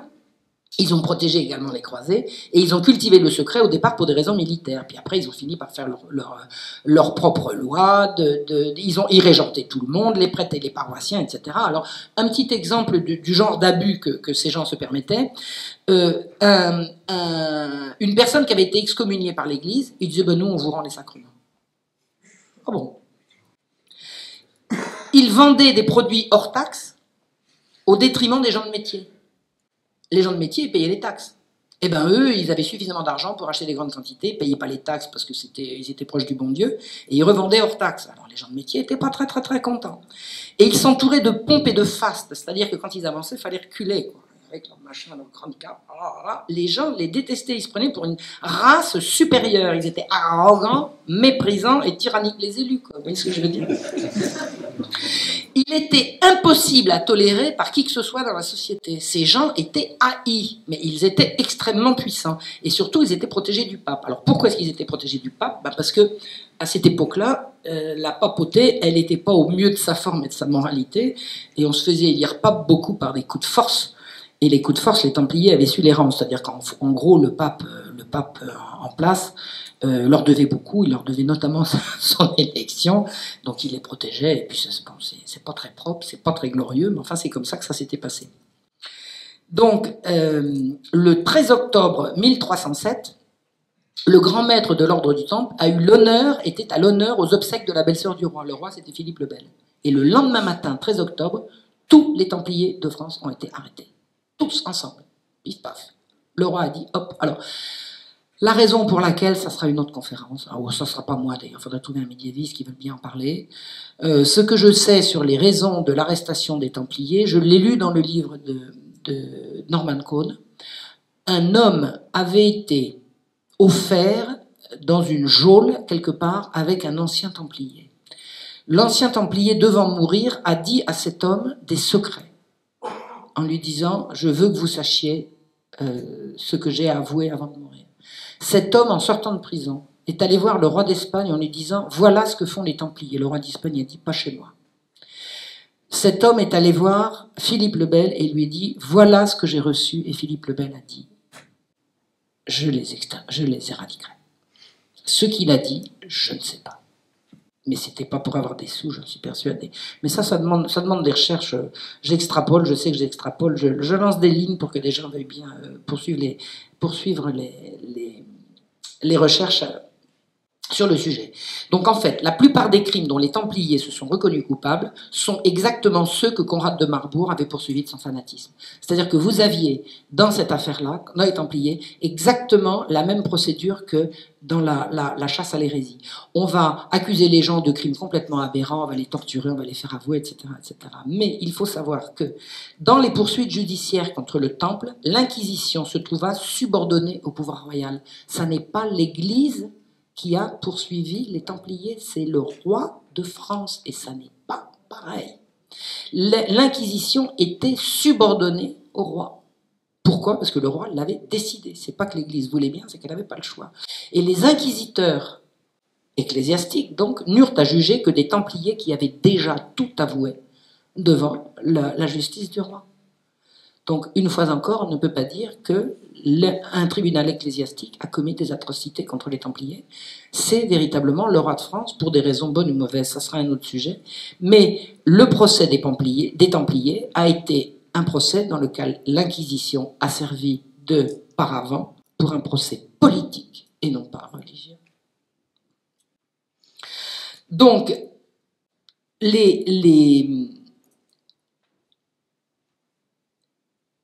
qu'est-ce que c'était que la sorcellerie? On a fini par poursuivre la sorcellerie, donc je vous ai dit, c'est pas la même époque, il n'y a pas eu de continuité comme le prétend La Motte-Langon, mais il y a eu véritablement une chasse aux sorcières et une chasse aux gens qui se livraient à des diableries. Qu'est-ce que c'est? Voilà, qui dit sorcellerie dit diablerie. Qu'est-ce que c'est que la peur du diable et qu'est-ce que c'est que le diable? Alors c'est une longue histoire. L'idée du diable est très ancienne, elle est biblique. D'abord, au début, on dit il y a Dieu, et Dieu fait tout, le bien et le mal. Ça, c'est l'idée de départ. Dieu fait tout, Dieu est tout, Dieu fait tout. Ensuite, on voit bien qu'il y a le bien et le mal. Donc, comme Dieu est bon, il ne peut pas faire le mal aussi. Donc, les choses évoluent. On dit Dieu fait le bien et le mal, c'est le diable. Le diable, c'est quoi? En hébreu, c'est Shatan. C'est l'adversaire, c'est un nom commun. On dit l'adversaire, il y a Dieu, et l'adversaire, Shatan, nom commun, qui devient nom propre, Satan. Et ça devient une personnification. Ce qui éloigne les hommes de Dieu, c'est le diable. Avec le diable, autour du diable, il y a une multitude de démons qui tentent les gens qui sont bons, qui tentent la bonté. Dès que vous êtes bon, vous avez des tas de démons qui viennent vous tenter. Et les anges sont au plus haut des cieux, et entre les anges et les hommes, il y a les diables, il y a les démons. Il y a 3 strates. Vous avez les hommes, vous avez les démons, et vous avez les anges. Alors, ce qui est très intéressant à voir, c'est comment une évolution peut se faire sur plusieurs siècles. Au temps des pères, au temps du christianisme ancien, chaque chrétien pouvait résister à Satan. Il suffisait de faire un signe de croix et Satan reculait, horrifié. La foi était la plus forte. Au temps où on croyait très très fort en la bonté de Dieu, Satan ne pouvait rien. On disait arrière Satan et c'était réglé. Un signe de croix et on n'en parlait plus. C'était l'optimisme. Au fil des ans et au fil des guerres malheureusement, les démons se sont mis à harceler les humains. Ils sont devenus omniprésents, très dangereux. Il fallait quasiment être un surhomme pour résister à leur tentation. C'est l'instauration du pessimisme. Plus les gens sont pessimistes et plus les diables sont forts, plus les démons sont tentateurs. Et on disait, les glaciers, les tempêtes, les rongeurs sont manœuvrés par Satan, qui prend une place obsédante dans les préoccupations de l'Occident à partir du XIVe siècle. Le XIVe siècle, les années 1300. Satan est partout et on ne sait plus comment y résister. Le diable, c'est le mal et c'est la source du mal. La foi n'est plus ce qu'elle était, on ne sait plus comment combattre. Et on va combattre de la manière que vous avez compris. Avec l'angoisse monte la perception que les démons ont des complices parmi les hommes. C'est-à-dire que non seulement les démons sont partout, mais il y a des hommes qui leur obéissent. À la fin du Moyen-Âge, il y a des démons partout, partout, partout. Et la société était imprégnée de magisme venu du fond des âges. Alors c'était quoi? Les gens croyaient depuis toujours qu'on pouvait opérer des maléfices par magie. Et ça, c'est vraiment un truc qui est très très ancré. Alors moi j'habite à la campagne, ça se sent encore. Il y a encore des gens qui disent « Attends, moi je vais te faire ça, tu vas voir. » On y croit, on n'y croit pas, mais en tout cas ça continue de se pratiquer. Enfin, moi j'ai tendance à pas trop y croire. Mais ça continue de se pratiquer. De toute façon, les gens continuent d'y croire. Et les gens qui ont toujours vécu dans le même lieu savent que ce sont vraiment des traditions qui se perpétuent. À l'époque, ces traditions étaient très très vivaces. Donc, les gens faisaient de la magie. Mais quand ils faisaient de la magie, ils dominaient les démons qu'ils invoquaient. Faire de la magie, c'est invoquer un démon et lui dire « Tu vas faire ça, tu vas faire ça. » Mais la sorcellerie, c'est plus ça. Ce sont les démons qui commandent aux hommes. Il y a un renversement. Il y a un renversement dramatique. Et c'est ça qui va mener à la grande chasse aux sorcières. Et à l'épouvante que ça a été. Qu'est-ce qui se passe à la Renaissance? La Renaissance, il y a un très mauvais encadrement du clergé. Il y a vraiment une décrépitude de l'Église. Et il y a des guerres de religion qui ont vraiment massacré le pays. La foi recule partout. Mais surtout, l'Église est brisée en deux. Vous avez les protestants d'un côté et les catholiques de l'autre. Avant, il y avait une seule foi. Maintenant, il y en a plusieurs. Donc on a le choix, il faut réfléchir, il faut choisir, c'est quoi? C'est vraiment la chrétienté va payer par la chasse aux sorcières, par la peur du diable, le schisme qu'a représenté la naissance du protestantisme. Donc à la même époque souffle sur l'Europe un vent de masochisme. On se met à haïr le corps. Le bon, le doux, tout ça, ça relève du diable. Ce que Jean Dulumo nous explique, il dit la cause du mal physique. Les gens souffraient ils souffraient d'angoisse, ils souffraient de la faim, ils souffraient d'avoir perdu beaucoup de biens et beaucoup d'êtres chers dans toutes ces périodes. Il disait la cause du mal physique était le mal moral. À la peur des fléaux contre lesquels on ne pouvait rien, on va substituer la peur du démon qu'on peut combattre. C'est forcément le diable qui nous a amené ces guerres, c'est forcément le diable qui fait qu'il va y avoir un mauvais hiver, c'est forcément le diable qui fait qu'on a été envahi par des nuées de rats. Donc, contre le diable, on peut quelque chose. Contre les éléments, on ne peut rien. Alors, qu'est-ce que c'est qu'un sorcier? Un sorcier, c'est un humain, ordinairement une femme, mais vous avez vu que ce n'était pas uniquement le cas. Ça pouvait être un enfant qui est lié au diable par un pacte, en tant que serviteur et auxiliaire. C'est-à-dire que le diable choisit quelqu'un parmi vous. Le diable va venir, il dit, il y en a un ici, il y en a deux, il y en a trois. Je vais le séduire ou la séduire et il fera ce que je veux. Et ce que le diable veut, c'est le mal. C'est faire souffrir, c'est le mal. Quand on parle de satanisme, aujourd'hui, on en parle de plus en plus. Ça relève de ça. Il y a des gens pour qui faire le mal est un objectif. Et Satan, on sait que son objectif, c'est de faire le mal. Subjuguée ou séduite, la sorcière renonce à Dieu et se voue à Satan. Elle accomplit ce que le diable lui demande. La mort, la maladie, les infirmités, la calamité, les mutilations, l'impuissance, la stérilité, tout ça, c'est les sorcières qui le font. Sorciers et sorcières, et ça, il faut savoir que c'est ça qui se disait à l'époque, ils se rendent la nuit à des sabbats en volant. Ils volent. Vous savez, la sorcière sur le balai, les gens croyaient à ça. Et ils ont fait des procès sur des accusations de ce type. Et dans ces sabbats, on sacrifiait des bébés, on faisait des orgies. Le père couchait avec la fille, la mère avec le fils. Orgie pédophile, orgie incestueuse. Tout le pire, toute l'abomination se faisait pendant ces sabbats. Et quand les sorciers n'étaient pas assez méchants, le diable les punissait. Ça fallait toujours plus, il fallait toujours en rajouter. Il faisait bien sûr des parodies de l'Eucharistie, des dévotions à l'envers, par le laid, l'affreux, le dégoûtant, le puant. Les orgies frénétiques, incestueuses et pédophiles faisaient qu'on pratiquait dans ces sabbats l'inversion totale des valeurs. La grande chasse aux sorcières s'est déchaînée quand les juges et les intellectuels ont cru à ces sabbats orgiaques. Les gens qui jugeaient croyaient à ces choses-là. Et comme pour obtenir des aveux, ils faisaient ce que je vous ai dit, c'est-à-dire qu'ils torturaient jusqu'à ce qu'il y ait des aveux, ça marchait à tous les coups.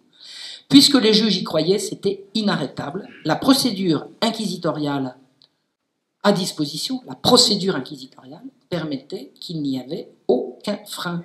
S'il n'y avait pas d'autorité supérieure pour dire arrêtez, c'était l'emballement. Or, les procès se faisaient par des juridictions locales, laïques, au-dessus desquelles il n'y avait pas d'autorité suffisamment proche. Et c'est comme ça que ça s'est déroulé. Qui a voulu et mené la grande chasse aux sorcières? D'abord, c'est la population terrorisée. Il ne faut pas dire le peuple n'est pas responsable de la chasse aux sorcières. Énormément de dénonciations sont venues du peuple, c'est certain. C'est une réalité qui monte du fond des âges et qui est augmentée par les malheurs du temps et le recul de la foi, comme je vous ai dit. Entre le moment où j'ai commencé à travailler sur ces livres de Norman Cohn et des autres, et aujourd'hui, j'ai lu un livre de René Girard, qu'on me recommande de lire depuis 30 ans à peu près. Je sais que je dois lire René Girard, et je viens de le lire. Je viens de lire le premier livre de René Girard, c'est évident que je vais lire les autres, et j'ai brusquement compris. René Girard est un monsieur qui explique comment l'emballement mimétique d'une communauté mène au meurtre collectif de tous contre un. C'est-à-dire comment une société, alors je veux pas vous paraphraser, vous expliquer René Girard, mais je vais simplement vous le résumer. Écoutez bien, une société en proie à la violence se calme en sacrifiant un bouc émissaire innocent et faible qui endosse le mal et calme le groupe. C'est-à-dire que vraiment, toute la théorie de René Girard sur le bouc émissaire peut être appliquée à ce qu'a été la chasse aux sorcières. Les gens sont mal, ils sont angoissés, ils sont malheureux, ils vont s'y mettre à tous contre un, contre la personne la plus faible, la plus innocente et la plus a priori défendable. Voilà. Et c'est ça qui s'est passé. Ce sont les juges laïcs des juridictions subalternes qui ont poursuivi les sorcières. Vous êtes d'accord? L'Inquisition, vous oubliez, c'est fini. C'est qui? Ce sont les juges laïcs des juridictions subalternes. C'est pas à Toulouse le Parlement. Le Parlement de Toulouse, c'est une juridiction d'appel, c'est une juridiction supérieure. C'est ce qu'on appelle une cour souveraine. Les juridictions subalternes, c'est les bailliages, c'est les sénéchaussées, c'est les petits juges, qu'on appellera les petits juges. Et quand les juges ne croyaient pas à la sorcellerie, les accusations tournaient court. Mais ces juges-là y croyaient, et ils n'étaient pas les seuls à y croire. De nombreux gens lettrés croyaient à ces fariboles. Alors on disait, ce sont des délires de moines assaillis par les tentations induites par les privations qu'ils s'infligeaient. Évidemment, mais c'est pas les moines qui jugeaient. Et écoutez bien, quand je vous disais que la chasse aux sorcières s'est faite beaucoup également en pays protestants, écoutez ce que disait Luther en 1529, je cite. Le diable attente sans cesse à notre vie même et décharge sa colère en nous causant les accidents et les dommages corporels. De là vient qu'à plus d'un il rompt le cou ou fait perdre la raison, certains il les noie dans l'eau et nombreux sont ceux qu'il pousse au suicide ou à bien d'autres malheurs atroces. Il disait également, il ne faut pas faire grâce aux sorcières ou aux magiciennes qui dérobent les œufs dans les poulaillers, qui volent le beurre et le lait. Je voudrais moi-même mettre le feu à leur bûcher, de même qu'on voit dans l'ancienne loi les prêtres lapider les malfaiteurs. Luther, c'était pas l'Église catholique, d'accord? C'était pas l'Inquisition non plus. La propagation du protestantisme a traîné avec elle les bûchers à travers toute l'Europe du Nord, le Danemark, du Nord et de l'Est, le Balmark, la Bohème, la Transylvanie et l'Allemagne réformée et même en Suisse. Tous ces pays protestants ont brûlé en masse des sorciers et des sorcières entre la fin du XVIe et le début du XVIIe siècle. C'est là que ça s'est mis en place. Plus on se rapprochait de Rome et moins on brûlait. Moins il y avait autorité, plus on brûlait. Et le protestantisme, c'est refuser l'autorité supérieure. C'est entre Dieu et moi, il n'y a personne. Et c'est comme ça que ça s'est... J'insiste, hein, je ne dis pas que les protestants étaient plus méchants que que les catholiques, mais sur le plan de l'autorité, c'est ça qui se jouait. Pour arrêter un procès, il faut une autorité supérieure. S'il n'y en a pas, on ne peut pas l'arrêter. Les juges c'était pas des rustos. Les juges en question n'étaient pas des rustos, c'était pas des abrutis, c'était des érudits. Vous avez un monsieur qui s'appelait Pierre de l'Ancre qui a ravagé le Bordelais, il a ravagé le Bordelais. C'était un écrivain, il était l'élite intellectuelle de l'époque. Il était juge à Bordeaux. Il s'est vanté d'avoir découvert et brûlé 500 sorciers à lui tout seul. Et j'ai visité, quand j'étais du côté de Bordeaux, il y a 1 an et demi, j'ai visité un château. Et il y a un gars qui m'a dit, le gars qui était là, il s'appelait Pierre de l'Ancre. J'ai dit, Pierre de l'Ancre, ça me dit quelque chose. Il me dit, oh ben oui, si tu as étudié un peu les chasses aux sorcières.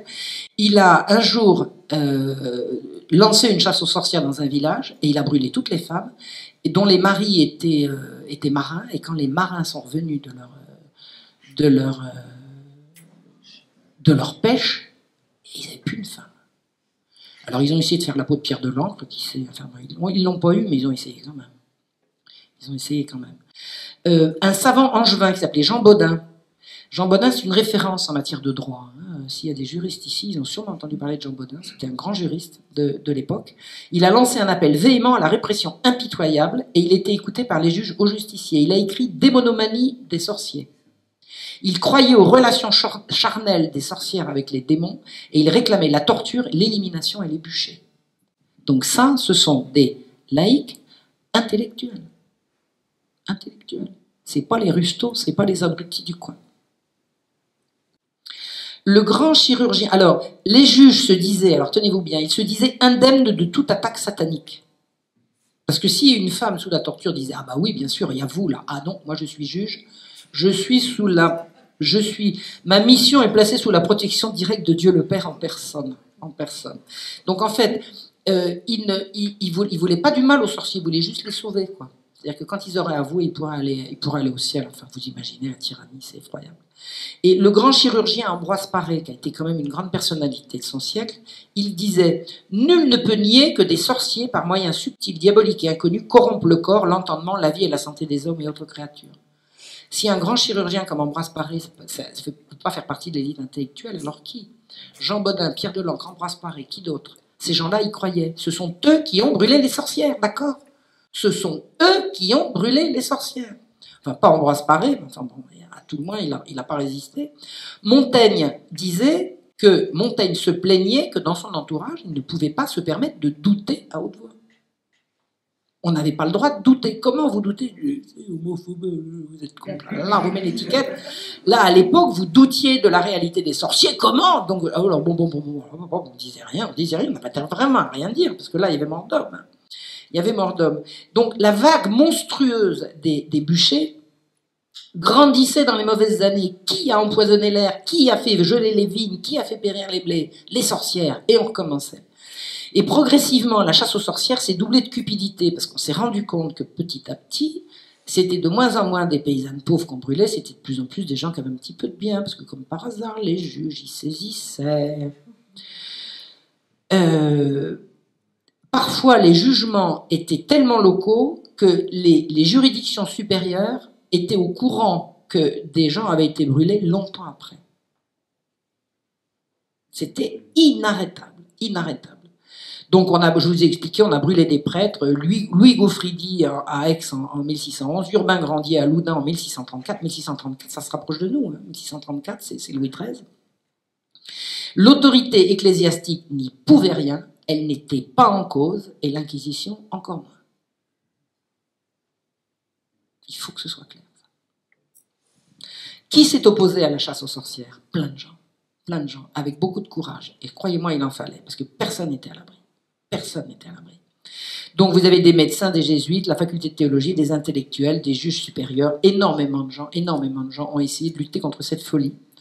Et qui était d'autant plus difficile à arrêter que le temps de réagir, les cendres étaient froides. Vous avez compris, quand une foule, quand un tribunal était saisi d'une affaire de sorcellerie, en 24-48 heures, c'était plié. Donc, comment vouliez-vous faire pour sauver les gens? Il fallait changer les mentalités. Vous avez des médecins qui ont ouvert le bal. Un certain Jean Vire, W-I-E-R, en 1563, a ouvert le débat. Il a écrit des illusions et des démons. Il n'a pas réfuté le diable. C'est ça que je suis contente que Pierre... Voilà. Janvier disait, le diable existe, oui, tout à fait, absolument. Mais ces femmes que vous me montrez ne sont pas possédées par le diable. Elles sont malades. Il était médecin, il dit, ce que vous me montrez là, c'est une maladie, c'est pas une possession. C'est-à-dire qu'on a introduit, enfin, je peux pas dire que c'est les débuts de la psychiatrie, mais c'est l'ancêtre de la psychiatrie moderne. Vous avez des femmes qui ont, ou des hommes, mais en l'occurrence c'était des femmes, qui ont des attitudes effrayantes, effroyables, elles sont malades. Elles ne sont pas possédées. Le diable n'a rien à y faire. Son livre a eu énormément de succès et plusieurs rééditions. Ça a très bien marché. En 1603, 40 ans plus tard, un médecin, je crois que c'est un médecin, je doute un petit peu, mais je pense que c'est un médecin, il s'appelait Jourdain Guiblet, il a écrit « Quand nous ne pouvons parvenir à la connaissance de quelque chose, nous en attribuons la cause au démon, comme s'il était nécessaire que tous les effets de la nature fussent de facile déduction. La raison est en marche. » Les gens réfléchissent, ils disent « Mais attendez, pourquoi voulez-vous avoir une explication tout de suite immédiate ?» Son livre a été approuvé par la faculté de théologie. Les théologiens s'en mêlent en disant « Oui, il a raison, ils ont raison. » Un autre médecin qui s'appelle Michel Marescot a diagnostiqué que les folies, la mélancolie et l'épilepsie étaient présentes et pas le diable.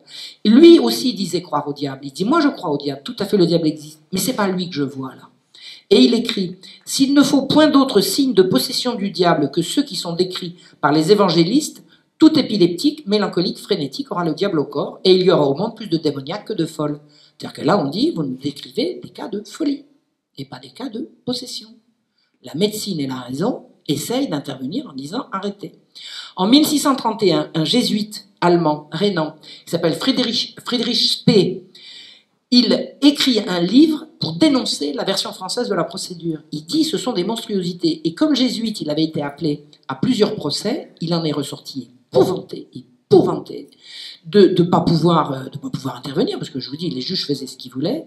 Et il a vraiment lutté tout ce qu'il a pu pour faire arrêter ces procédures.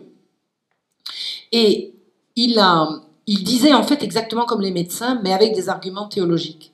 Mais on brûlait toujours, on continuait de brûler. Il n'y avait pas moyen de l'arrêter. En 1634, la faculté de médecine de Montpellier a rejeté toutes les manifestations sataniques en disant qu'elles étaient naturelles. Et on continue de brûler. Cyrano de Bergerac, qui était un poète, il a rejoint Montaigne et Janvier en disant « On ne doit croire d'un homme que ce qui est humain, c'est-à-dire possible et ordinaire. » Cyrano de Bergerac n'a pas été brûlé, mais il aurait pu. Et un médecin, Guy Patin, écrit en 1643, regardez comme vraiment cette folie n'a rien à voir avec la folie de nos aïeux en tant que telle. Écoutez comme autant de raison et de sagesse pouvaient habiter nos aïeux dans des périodes aussi terribles. Écoutez ce qu'il dit. En toutes les possessions modernes, il n'y a jamais que des femmes ou filles, des bigotes ou des religieuses et des prêtres et des moines après. De sorte que ce n'est point tant un diable d'enfer qu'un diable de chair que le saint et sacré célibat a engendré. C'est plutôt une métromanie, une hystéromanie qu'une vraie démonomanie. Vous avez des filles qui hurlent, bon, mariez-les. À Paris, les libertins, les érudits, les médecins, les théologiens se disent compétents pour discuter avec les magistrats parisiens de ces procédures. Ils disent arrêtez, arrêtez, arrêtez, arrêtez. En 1649, Gabriel Naudet, c'était un bibliothécaire français, c'était un érudit, érudit et libertin. C'est-à-dire que vous voyez, les théologiens et les libertins se rejoignent pour dire la même chose. Il écrit en 1649, écoutez comme c'est joliment dit. Quand un frénétique crie qu'il voit des diables, des armées, des combats, des lions, des incendies, on ne le croit pas. Quand un hypocondriaque, après avoir raisonné pertinemment de 1000 choses, veut persuader qu'il est Dieu le Père, un ange, un roi, le mari de quelques princesses, un lièvre, une cruche, on se moque de lui. Quand une belle et grosse fille se plaint d'avoir quelque homme le noir qui la suit, de voir des diables, d'entendre du bruit à la maison, d'être entouré de fantômes, on dit en se moquant d'elle que son pucelage l'étouffe.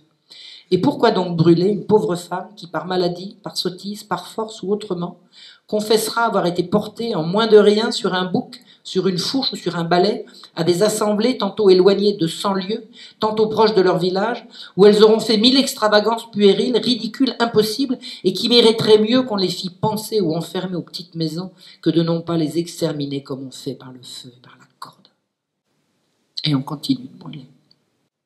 L'archevêque de Reims demande au chancelier Séguier, chancelier c'est le ministre de la Justice de l'Ancien Régime, l'envoi d'un intendant pour remettre de l'ordre dans son ressort. L'archevêque écrit « Ces désordres multiplient tous les jours parce que des petits juges subalternes sans autre forme de procès et sans prendre connaissance de cause condamnent à mourir sur simple conjecture. » Et de fait, à partir de 1640, il y a un tournant, les magistrats parisiens ne reconnaissent plus de sorciers. Si on veut sauver sa vie, il faut réussir à obtenir l'appel à un parlement. Et là, il y a un tournant. C'est pas qu'on va arrêter de brûler, mais c'est que ceux qui vont réussir à obtenir l'appel vont pouvoir être sauvés. Le Parlement, les parlements, le Parlement de Paris, les parlements par la suite. Alors, les parlements, juridiction supérieure, hein, vous avez compris, il y avait 13 parlements en tout. Le plus gros, c'était Paris, et le second, je crois que c'était Toulouse. Les parlements se déclarent saisis de droit dans tous les cas impliquant la torture, la mort, les peines corporelles, c'est-à-dire ils donnaient l'atténuation systématique de la peine. Au début, ils ont donné la possibilité à ceux qui faisaient appel d'avoir la vie sauve, et ensuite ils ont interdit de faire quelques procès, condamnation à mort, sans qu'il y ait appel auprès d'eux. Et les juges continuaient de brûler en douce. Rien ne les arrêtait. En 1657, un décret pontifical à l'intention des pays où les juges d'inquisition sévissaient, c'est-à-dire pas en France, il n'y avait pas de juges d'inquisition qui sévissaient en procès en sorcellerie en France, comme je vous ai dit, un décret pontifical a reconnu la maladie mentale. La maladie mentale existe. Et s'est élevé contre le fait d'incarcérer et de torturer des femmes contre lesquelles il n'existait aucune charge. Sentant venir la fin, le Parlement de Rouen écrit au roi le 19 août 1670. Alors, qu'est-ce qui s'est passé? À Rouen, vous aviez, je ne sais pas, une quarantaine, je crois, de gens qui avaient été accusés de sorcellerie et qui étaient en attente de jugement. Et comme il y avait l'appel obligatoire, le Parlement de Paris a été saisi et les juges de Rouen ont dit non, c'est pas possible, on ne va pas les relâcher. Et ils ont écrit au roi directement pour pouvoir court-circuiter la procédure. Et ils ont écrit, écoutez bien, ce sont, sire, des vérités tellement jointes au principe de la religion que, quoique les effets en soient extraordinaires, personne jusqu'ici n'a osé les remettre en question. Les maléfices de ces sortes de gens sur les morts et les maladies inconnues précédées de leurs menaces sur la perte des biens de vos sujets, sur l'expérience et l'insensibilité des marques, sur les transports de corps, sur les sacrifices et les assemblées nocturnes, etc., etc. Majesté, laissez-nous poursuivre. Le roi a dit non. Non. Pourquoi est-ce que le roi a dit non? Parce que Colbert avait constitué un dossier de dénonciation de toutes ces atrocités, qu'il les a présentées au roi en disant « Majesté, il faut arrêter ça ». Et le roi, le 25 avril 1672, a rendu un arrêt visant à empêcher que l'innocence soit plus longtemps exposée à la calomnie et à l'avarice, parce que tel est mon bon plaisir. C'est comme ça qu'un roi prenait une décision. Et les procès en sorcellerie se sont arrêtés parce que tel était le bon plaisir de l'autorité susceptible de le faire, à savoir le roi de France. L'édit de 1682, 10 ans après, a défini la sorcellerie comme l'exploitation de l'ignorance. Voilà comment ça s'est terminé. La fausse sorcellerie est devenue un trouble à l'ordre public, une exploitation de la crédulité passible de l'internement. Quiconque faisait de la sorcellerie était immédiatement enfermé à Bicêtre. Bicêtre pour les hommes, la Salpêtrière pour les femmes. Or, tenez-vous bien, l'histoire malheureusement ne s'arrête pas là. 10 ans plus tard, a explosé l'épouvantable affaire des poisons. Il y avait véritablement du cannibalisme, véritablement des sabbats, véritablement des sacrifices d'enfants, et on ne pouvait plus poursuivre. L'affaire des poisons est une affaire de satanisme au cœur de l'État. Mais c'était au sommet. Conclusion, la grande chasse aux sorcières a commencé sous la Renaissance et s'est achevée au grand siècle. Elle fut l'œuvre de juridictions subalternes, laïques. Elle a touché catholiques et protestants. Les protestants ne connaissaient pas l'Inquisition, vous avez compris. Et elle a épargné les chrétiens d'Orient. Les chrétiens d'Orient n'ont pas été touchés par la chasse aux sorcières. Et écoutez bien, alors il fallait, je m'arrête là, une petite... non, je vous laisse trouver le mot, en direction de Voltaire. Voltaire a écrit « On a déjà dit que plus de 100 000 prétendus sorciers ont été exécutés à mort en Europe. La seule philosophie a guéri enfin les hommes de cette abominable chimère et a enseigné aux juges, tenez-vous bien, qu'il ne faut pas brûler les imbéciles. Alors pour Voltaire, c'est qui les imbéciles? C'est pas les juges, c'est leurs victimes. Ça, c'est du tout Voltaire. L'Inquisition est devenue synonyme de tribunal poursuivant les sorcières à l'aide de la torture. Et les gens continuent de le croire, mais je crois que vous, ce soir, vous êtes persuadés comme moi qu'on vous a assez menti là-dessus et qu'il est temps de remettre les pendules à l'heure. Voilà, j'en ai terminé.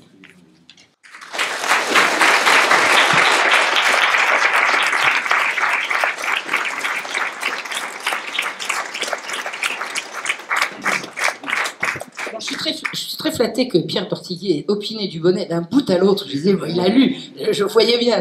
Ça, il l'a lu, ça, il l'a lu, ça, il l'a lu, voilà. Donc, vous pouvez trouver des choses comme ça. Hein, sur... Alors, il y a une chose très importante que je voulais vous dire avant de vous passer la parole pour des questions.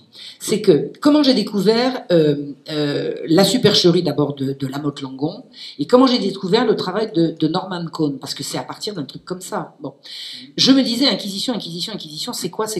Donc, je vais sur Wikipédia, qui est quand même une source intéressante pour débuter, et c'est dans la fiche Wikipédia que j'apprends qu'un historien anglais qui s'appelle Norman Cohn, etc., etc. Donc, je dis, mais je veux ce bouquin. Donc, je le cherche et je le trouve pas. C'est un bouquin en anglais. Bon, je l'ai fait venir, je crois, d'Angleterre. Ça coûte de faire venir des bouquins d'Angleterre. Je l'ai lu intégralement parce que je parle suffisamment bien anglais. Quand j'ai décidé de faire une conférence sur le sujet, je me suis dit, c'est un tel travail de traduire à partir de l'anglais. J'ai le niveau pour comprendre, j'ai pas le niveau pour faire des citations. Voilà. Hein, honnêtement, je parle l'anglais, je lis l'anglais comme quelqu'un qui l'a attrapé. Je ne l'ai jamais étudié, je l'ai attrapé comme ça. Donc, pour faire une conférence sérieuse sur un sujet comme ça, il faut vraiment avoir le truc dans une langue qu'on comprenne parfaitement. Il me le fallait en français. Et j'ai appris, en fouillant, qu'une traduction avait été faite de ce livre. Disponible nulle part. Introuvable. Mais moi, j'ai un libraire génial. Il me trouve tout ce que je veux. Quand je cherche un bouquin introuvable, je lui passe un coup de fil et hop, il me le trouve. Et il m'a trouvé la traduction du livre de Norman Cohn, qui en français s'appelle « Démonologie et sorcellerie au Moyen-Âge, fantasmes et réalité ». J'ai regardé avant de venir ce matin la fiche en question sur Wikipédia, elle n'y est plus. Elle n'y est plus. Il y en avait une page pleine. Il y en avait une page pleine qui racontait les imbécilités de Margaret Murray, qui racontait toutes les âneries racontées par Lamotte Langon, etc. Ça a disparu. C'est réduit à un mot ici, un mot là. J'ai passé une partie de la matinée à ouvrir tous les trucs. J'ouvrais chasse aux sorcières, j'ouvrais bûcher, ça a disparu. Donc je suis tombée sur Wikipédia, juste au moment où le truc passait. Faites-le. Quand vous trouvez, excusez-moi, quand vous trouvez un truc intéressant sur Wikipédia, copiez. Copiez, si c'est intéressant, ça ne restera pas. À vous. Ah, c'est sec. Me dites pas que vous n'avez pas de questions, je ne vous crois pas.